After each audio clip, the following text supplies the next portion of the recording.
অবশেষে কাটল দীর্ঘ এক দশকের ঘোর অন্ধকার। ঘুচল দিল্লির সঙ্গে রাজ্যের সেই কুখ্যাত যুদ্ধ খেলা। শনিবার নবান্ন সভাঘরে কেন্দ্রীয় রেলমন্ত্রী অশ্বিনী বৈষ্ণব এবং রাজ্যের বর্তমান মুখ্যমন্ত্রী শুভেন্দু অধিকারীর মধ্যেকার হাই প্রোফাইল বৈঠক এক ঐতিহাসিক মোড় এনে দিল বাংলার রেল পরিকাঠামোয়। বৈঠক শেষে মুখ্যমন্ত্রী স্পষ্ট ভাষায় জানিয়ে দিলেন, রেলমন্ত্রীর সঙ্গে বৈঠক অন্তত তাৎপর্যপূর্ণ হয়েছে।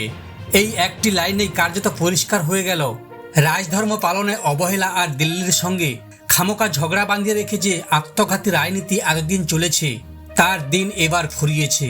যারা এতদিন ধরে কেন্দ্র বাংলাকে বঞ্চনা করেছে বলে গলার শিরা ফুলিয়ে চিৎকার করতেন, আজকের এই বৈঠক তাদের গালে এক সপাটে চড়। যে রেল প্রকল্পগুলো জমিজটের লাল ফিতের ফাঁসে আটকে ধুঁকছিল, এক বৈঠকেই তার সিংহভাগ জট সাফ করে দেখালেন মুখ্যমন্ত্রী। কেন এতদিন এই কাজগুলো হয়নি? উত্তরটা লুকিয়ে আছে অতীতের সেই অহংকারী ও জেদি মানসিকতার মধ্যে। পূর্বতন জমানায় কেন্দ্র সরকারের সঙ্গে পাল্লা নেওয়ার যে একগুচ্ছ মনোভাব দেখা গিয়েছিল, তার খেসারত দিতে হয়েছে সাধারণ নিত্যযাত্রীদের।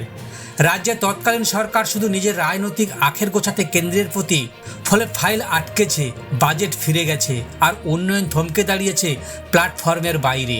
কিন্তু সময় বদলেছে শাসকও। এখন নবান্নের 14 তলায় বসে ইটের বদলে পাটকেল ছোড়ার সস্তা রাজনীতি হয় না, বরং ফাইল খুলে ফাইল পাস করানোর কাজ হয়।